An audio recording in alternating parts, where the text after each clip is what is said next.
Hey, how we doing? How we doing? Can we hear? Normally, for the past couple of weeks, when I start, I have to stop and then restart. But now we're here. Um, yeah, so how everybody doing? I have a pretty big guest, pretty special guest coming on tonight.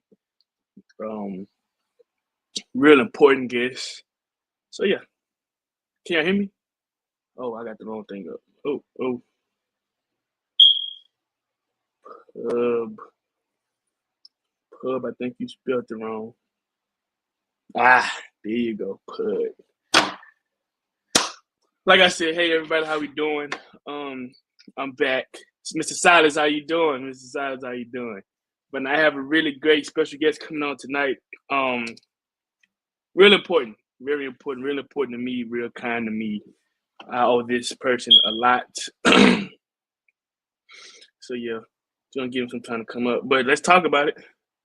Today, our girls fell to Alcorn State women's basketball team. Shout out to them. If I'm not mistaken, that's the first Team Robinson for W. First of all, HBCU Legacy Combine. And that's Coach TC. So Coach TC for the dub, right? But our girls lost. That's the first loss at home in what? Like 20, 25 games? That's the first home loss in a really long time. So like I said, shout out to Alcorn. They came with it. Number 24, I was at the game. Number 24, she played a great game. It wasn't a shot that she couldn't miss. So we can't do nothing about that. But now shout out to Team Robinson. Let me check. I didn't even. I forgot about that. Thanks, Bowl 2025.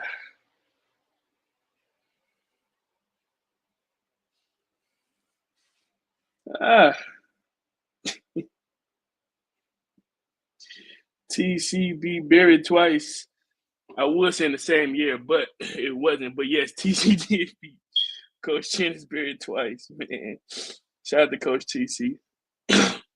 If Coach Bear want to be great and make it again, it'll be 17-14. Excuse me, y'all. Amon Scarborough with the game winning interception. Man, that's what's up. I want to see the stats. It's only showing the combine, not the stats. I seen a lot on Twitter though. I seen my guy Mr. Huggins, Mr. Gerald Huggins. That it popped up. I can see a team bringing Crowley into camp. Not by Crowley, he's referring to Miles Crowley, quarterback at Grambling, was this past year.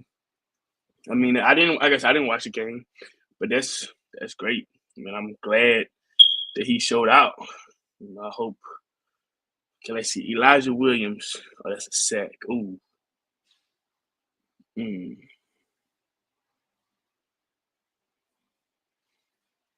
Hey, Miss Guy, how you doing? But now that's what's up, man. Shout out to Coach TC with the win against Coach Beard twice. That's what's up, man. I love that. But like I said, our girls lost. D. Rich, the MVP. The FAMU quarterback. Man, that's what's up. That is what's up, man. That's what's up. But like I said, our boys with the win.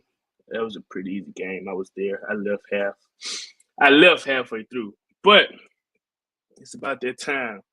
Like I said, I have a pretty special guest coming on. This guest, he needs no introduction, but I'm gonna give him an introduction. Like I said, I owe him a lot right now. He helped me out a lot. He helped and helps me out a lot.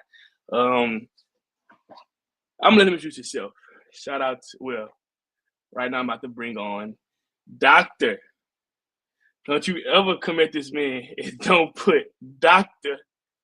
Derek Burgess. Doc, how you doing, Doc? Man, what's going on, Jensen? Glad to be here, man. I appreciate you, Doc. I appreciate you, man. How you doing? Man, I'm doing great. It's a great day. It's a great day. I seen you was down at the Were you down at the Legacy Bowl?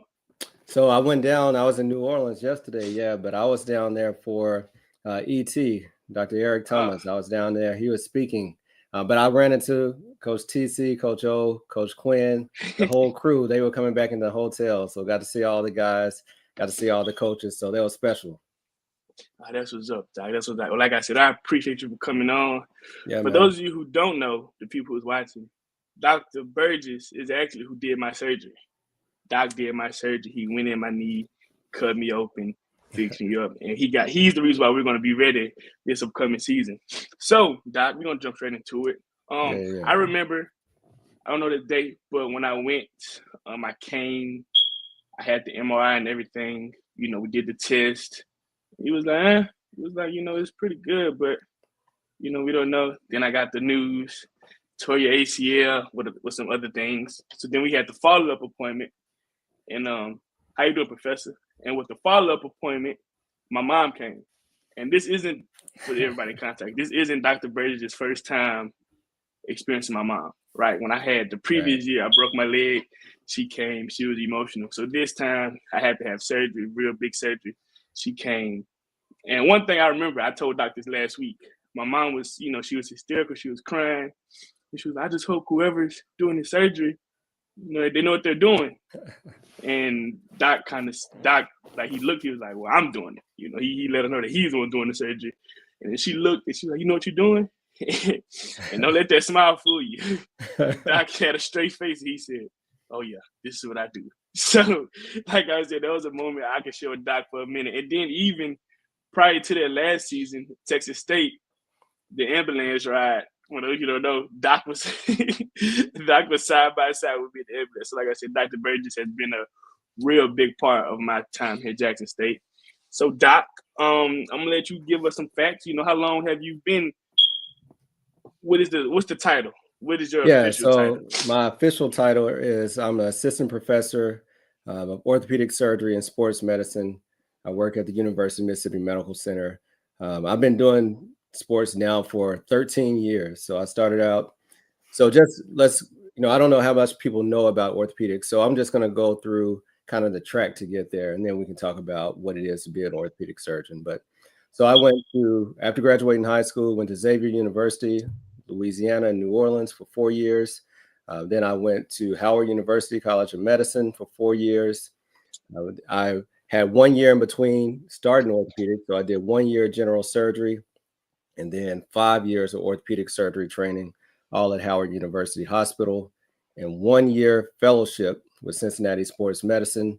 I worked with the Bengals that year, and that's when I really learned sports medicine. So add that all up, there's 15 years of training after high school to start the career. So after, I've been working, and I started working with Jackson State. We're about to enter the 4th spring training with Jackson State. So yeah. Okay.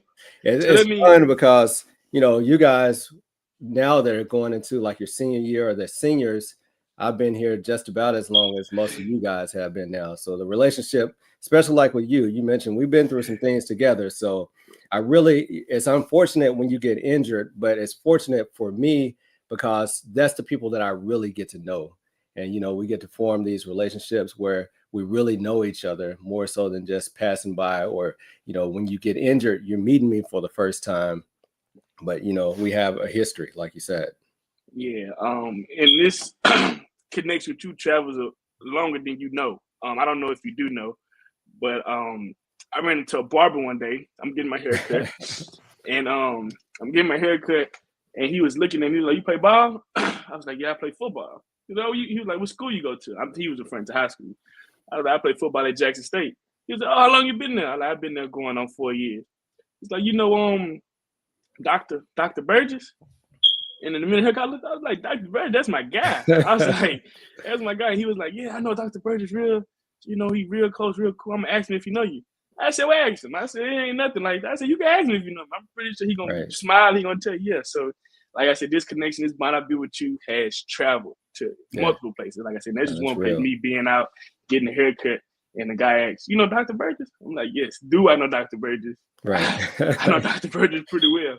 Right. But also, after I had the surgery, I discovered that you also have your own podcast Yeah. where you talk. Yeah. So like tell people about that, because that was one thing I found very exciting. You know, seeing my doctor, the man who did my surgery, he's real passionate about his podcast and the topics that you cover. So just I'm gonna let you tell people, you know, hopefully some people go over there support you.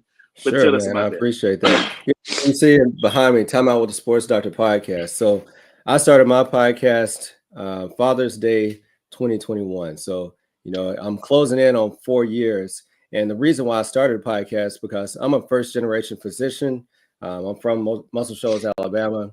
And people like me don't end up as orthopedic surgeons generally, right? So we make up less than 2% of practicing orthopedic surgeons in the country are African American or identify themselves as Black. So as I went through the training, you know, it's a long course, and then started my career, I realized that it was a lot of things that my peers knew that I didn't know. So I wanted to start the podcast, number one, to be able to share my journey. And also I had failures along the way, but I still became an orthopedic surgeon. So I think it's important for people to know that you don't have to be perfect to achieve whatever dream you have, number one, as well as I want to bring on other people who they can share whatever, you know, journey they had with people like you, right? With other athletes, other college students, other young professionals who might think that it's unachievable. But when you can see somebody else that's done it, then it makes it more realistic to you. So that's really why I started my podcast. You know, I interview people like you, athletes, entrepreneurs, other physicians, and we really talk about life. We do talk some about medicine, but it's more about mindset, you know, helping you achieve success in your life, things of that nature. So Time Out with the Sports Doctor, it's on all platforms. Go check me out. I'm on Instagram, YouTube. So yeah, I'd be glad to connect with anyone. Yeah, like I said, man, when I've seen that, because after I had the surgery, you know, I did my research. I was like, well, let me see who exactly is Dr. Burgess. Like I said, I've had many appointments with Dr. Burgess, but this is my first surgery. This is my first surgery. So after I was like, well, let me see. And I came across it and I gave him a few watches and listens. And I was like, man, this is very calming. You know, like I said, seeing you talk about it and be as confident as you are and what you do and how you do it, it was real. It was a blessing at the same time. Yeah, I appreciate that.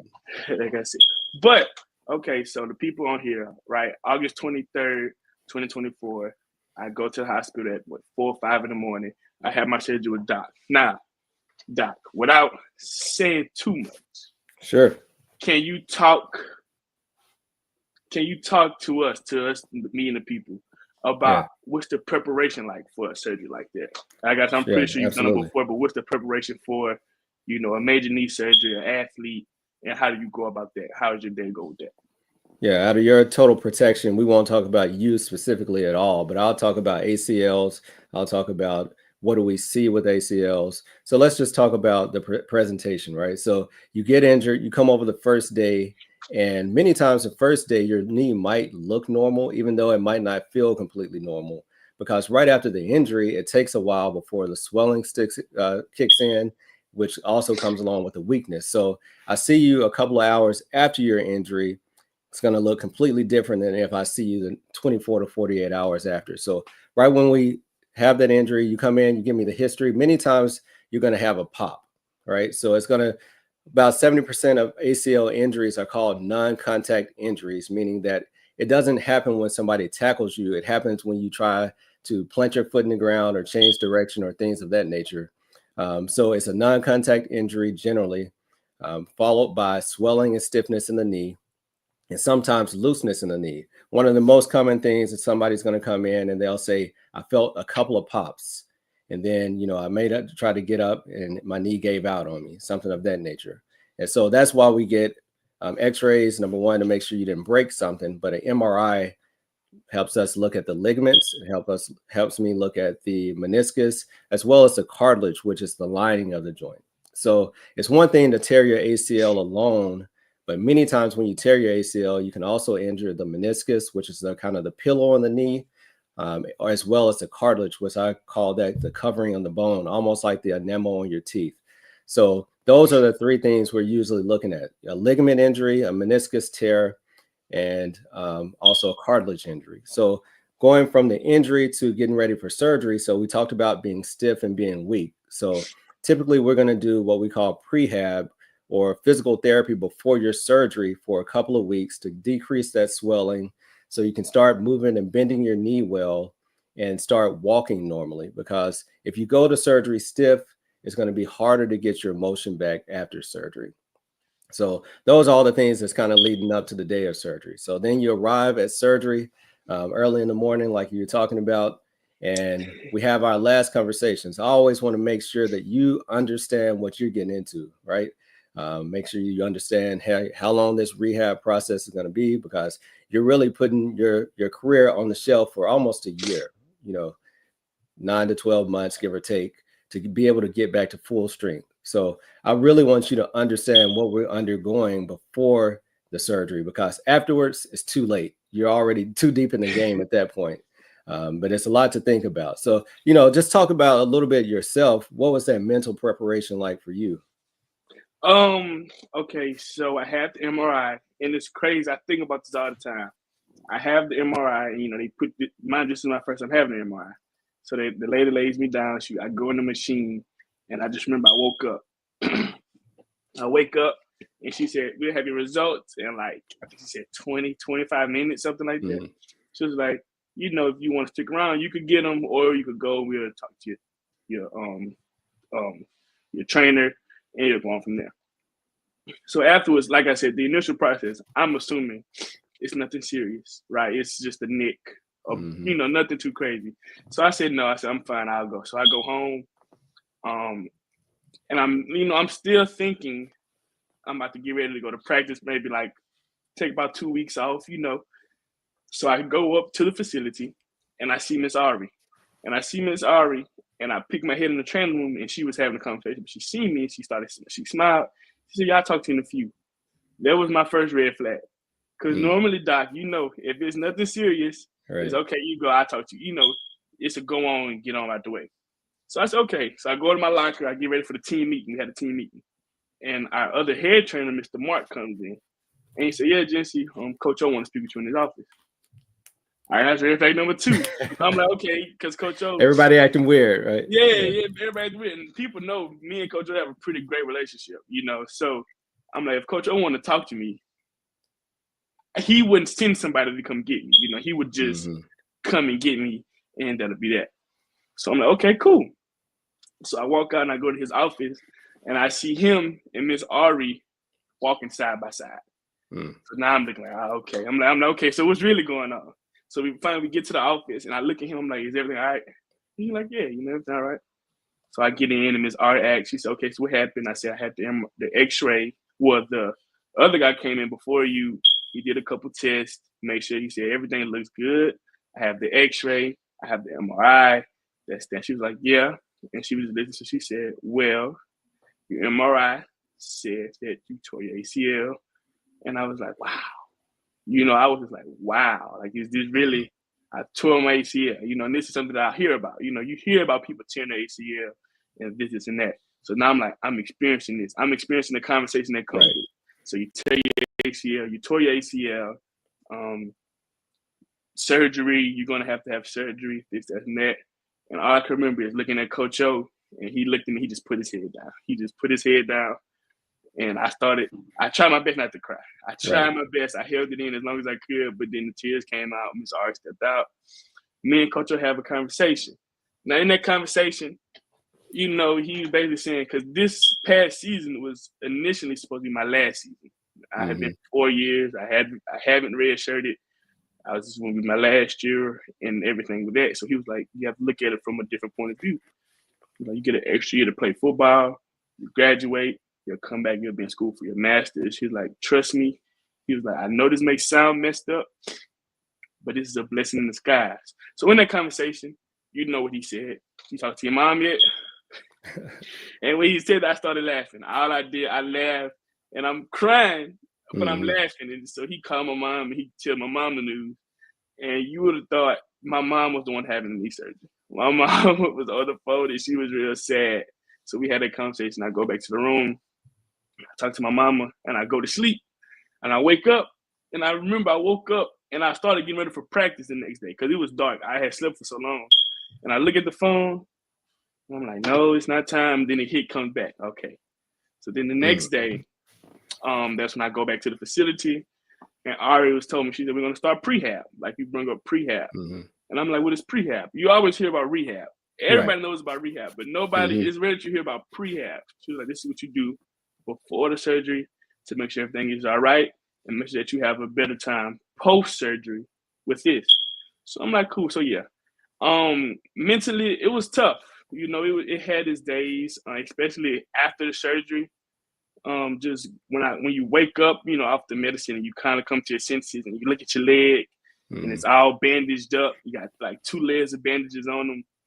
You can't really move it. You can't feel much. So it's like, man, it's like that's the tough part. So like I said, there were some days where I was like, man, this is real sad. But then ultimately, like you say, you get the small win. So you go from not being able to feel your leg to I could feel my toes.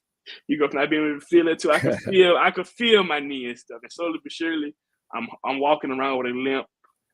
Then I'm trying, then I'm walking, and now I'm running. So it's like it was just it taught me to appreciate the small things. Like I said, just simply getting up out my bed and be able to stand up on 2 feet.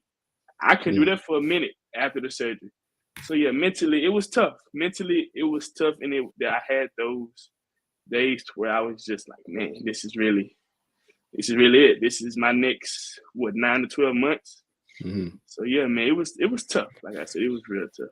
But I think it's really important, and shout out to you for sharing your journey because it's tough for an athlete, right? So you're on a team, you're part of a team, you know, you're going into your senior year, you're a starter, you know, a lot of guys are dependent on you. So you're thinking about all of this at the same time. You're thinking about, okay, what does this mean to my career?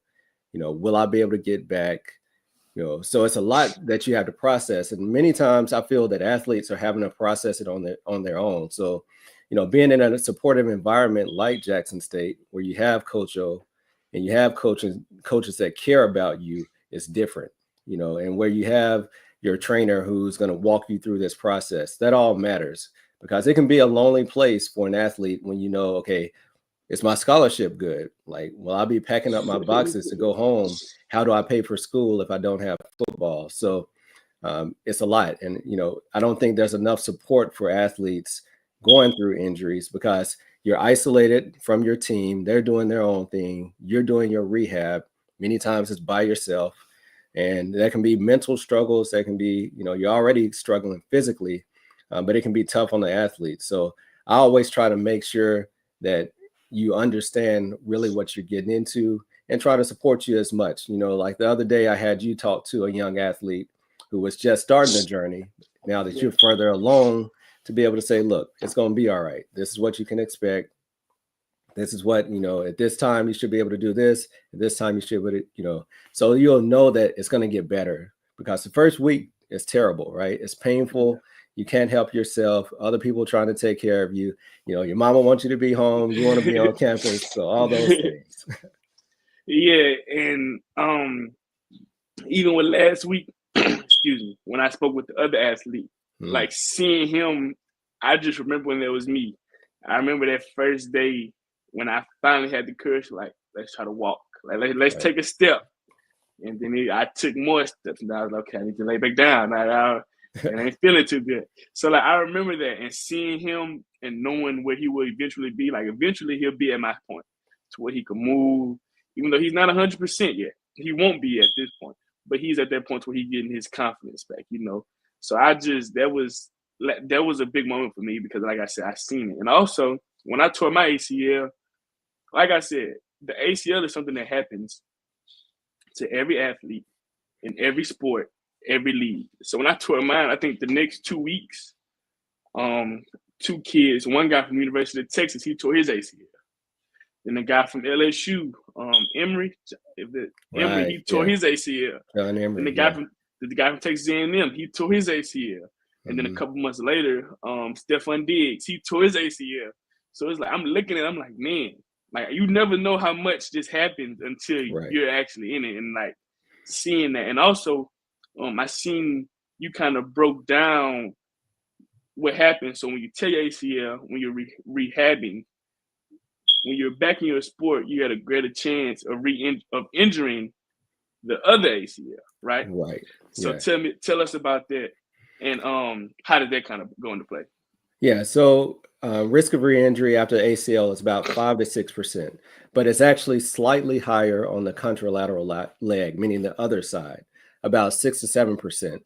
So a lot of things go into your re-tear rate is how long you rehab, kind of what grafts. So some of the main grafts are the quadriceps tendon, bone, or hamstring autograft. So in athletes, we use your own tissue. We don't use cadaver tissue because we know that the re-tear rate is significantly higher for young athletes. Now, we'll do that on adults or people who are lower impact athletes, but on athletes, you want to use your own tissue. So that's one thing that all goes into the re-tear rate. But one of the main things is how well you rehab. I'll tell athletes, it doesn't matter how well I do your surgery. If you don't do your part, you're going to remain weak and you're not going to be able to protect your knee when you go back to play. So really, once you get to a certain point in your rehab, about 6 months out, it's more about, are you ready to go back? And we look at certain metrics about, hops, jumps, your stability, your strength compared to the other leg, to try to say, okay, are you ready? Can you protect your knee?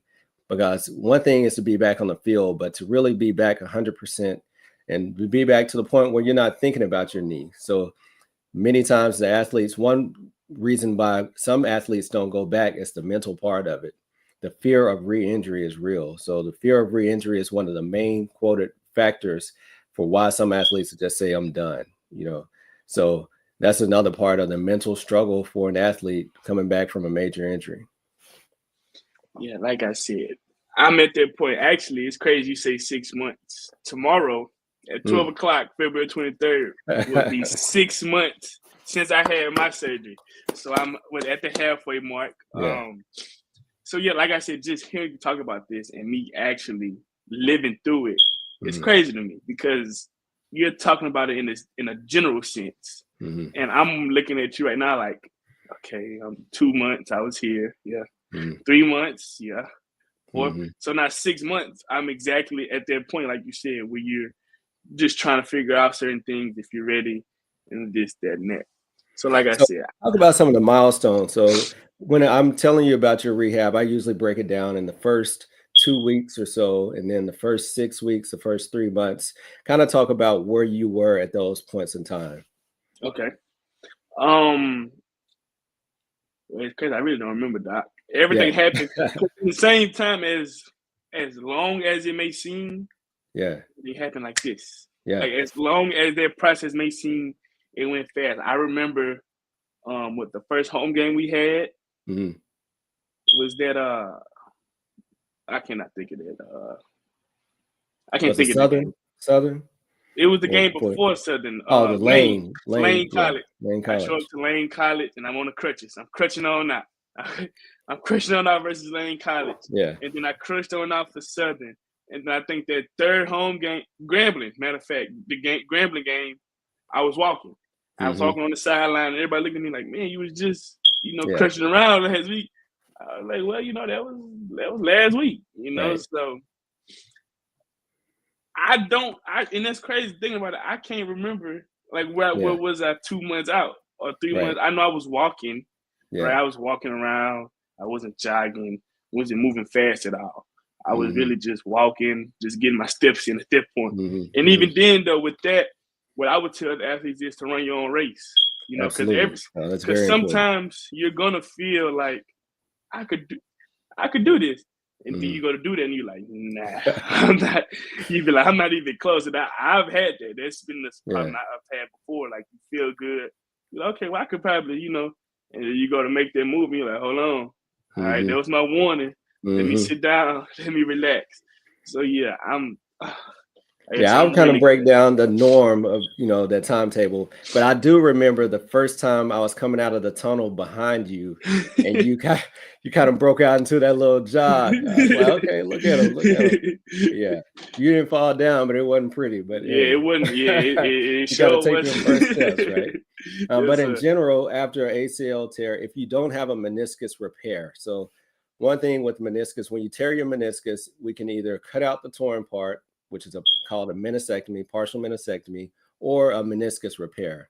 So the things that we look at to determine whether or not we remove it or repair it is the location of the tear, how much blood supply to the tear, because if we repair it and it doesn't have a good blood supply, it's probably not going to heal. And then also the location and the size of the tear. That all goes into play. But those things that your surgeon is processing in real time during your surgery. So if you don't have a meniscus repair, you're probably on crutches for about 2 weeks. If you do have a meniscus repair, you're probably on crutches for 4 to 6 weeks. Then at that point, you're off crutches, you're off your brace, you're just kind of walking around, usually, and doing your rehab. So then you're starting to work on getting that full motion back and trying to get that quad strengthen back up. And you can talk some about how weak that quad gets afterwards. So about 3 months, you're riding on a bike, you're doing your strengthening. In about 3 months or so, you probably start doing some jogging. And then you're going to progress from there on a treadmill or just doing some straight line jogging. At about 4 to 6 months, you can start doing some light change of direction. And then we talked about from 6 to 9 months, you're kind of running your own race, trying to introduce speed, agility, plyometrics, things of that nature. Yeah, speaking about that quad. Now, one memory I do have is I want to say like a few days after my surgery, I crutch on in the facility, and I see Miss Ari, and she was okay, and she took the brace off, she took the bandages off. Mind you, when she took the bandages off, that was my first time seeing my knee since August 23rd at probably around 7 o'clock. About 7 o'clock that was my last time seeing what my knee looked like. So she take the bandages off, and I'm looking at my knee. I'm like, man, this looks nasty. I'm just like, man, this looks nasty. You had the stitches, and I'm like, man, because at this point, like I said, I hadn't seen it since before. Right. So after that, I had seen it. And the first thing she looked at me, she said, okay, give me a leg raise. And I looked at Ms. R like, who? I was like, you talking to me? You can't be talking to me. And she was like, yeah, give me a leg raise. And I went to raise my leg, and I couldn't. Like I felt it, but it's like my leg was like, nah. And we did our things, and eventually I got to where I could get it up a little. Not my heel wasn't coming up, but the leg was getting up a little bit. It was like trembling, huh? She was like, okay. She was like, we could take that. She was like, that's a sign. And then eventually, like you said, now you see me now, I could jog. Like you said, I remember that when I did the first jog, you was like, hold on now. I remember it. I looked back at you. I was like, my bad, Doc. I was like, my bad. But I remember that in the quad, specifically the quad, it gets real weak. And me being an athlete, right? We lift weights, we do all this, but you never realize how much everything comes in together. Like when I work out, do leg workouts, I never think about specifically the quad. Me perfect. You think about the leg. You think about the whole leg. You don't think about the quad or this and that. So now that I see that how weak the quad gets, it's like, man, now in my head, when I work out, I think about, let's do quad, even on my right leg, let's do quad strengthening exercise. Even though this has nothing to do with that, I'm like, okay, now let me specifically work on the quad. Or the things I do at rehab on my left leg, I make sure to do with my right leg too. I'm like, well, if we're gonna do it this way, I need to do it everywhere. I don't need nothing, because like you said, that percentage of when you come back is higher in the opposite leg. And I'm like, well, I don't want no mishaps, no more. I love Jackson State.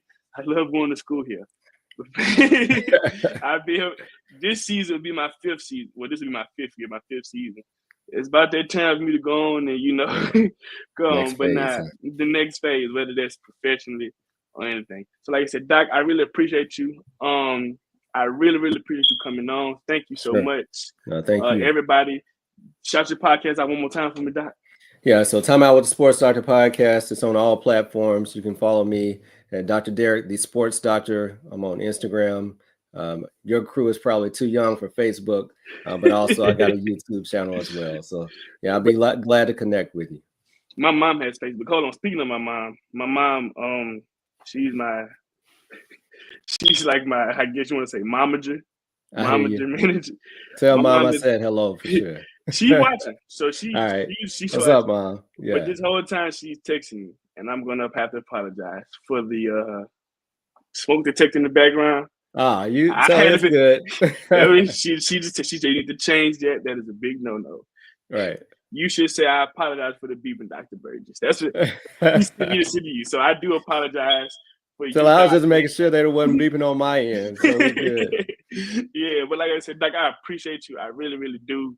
Hopefully I can get you on in the future and we could talk some more about it. But before we go, who's your favorite NFL team? So I always say I'm Ravens by marriage. I'm from Alabama, so it's all about college football in Alabama, right? So okay. I grew up an Auburn fan, as you see, Bo Jackson. But yeah, I just love the sport. And what I found is that, especially in the pros, I started to cheer more for a team that I have an affiliation with. When I know players playing on the team, I'm cheering more for players than I am for a team, to be honest. So it's all good. So this upcoming season, you're gonna be cheering for Jency Riley. That's it. Absolutely. I like to hear that. We're gonna get that jersey somewhere on the wall, and you're gonna be, what I'm saying? I'm a whatever fan. I'm a Jency Riley fan. Yeah, I appreciate. Well, Doc, I got a question for you before you go. Yeah. My guy Professor asked Doc if he ever visited Muscle Show Studio. So he's talking about Fame Recording Studios. So yeah, Fame Recording Studios, as he was talking about, I think somebody put in the comments, during the late 60s and 70s, it was the hotbed.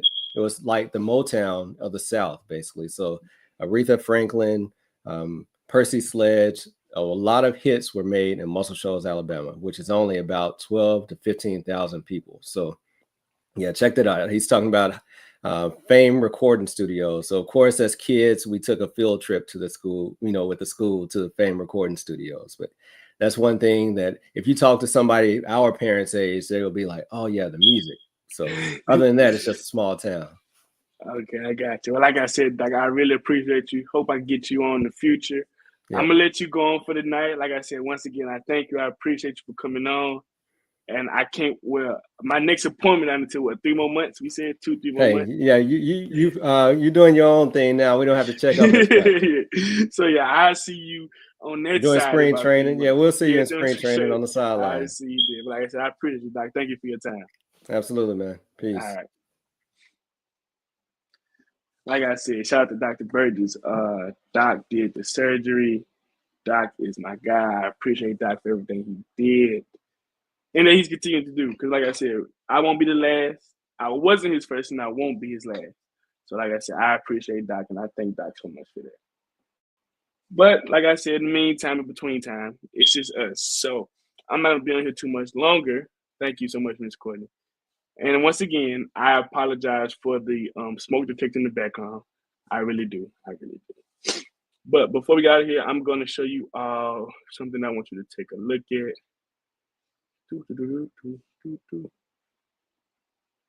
So, this right here,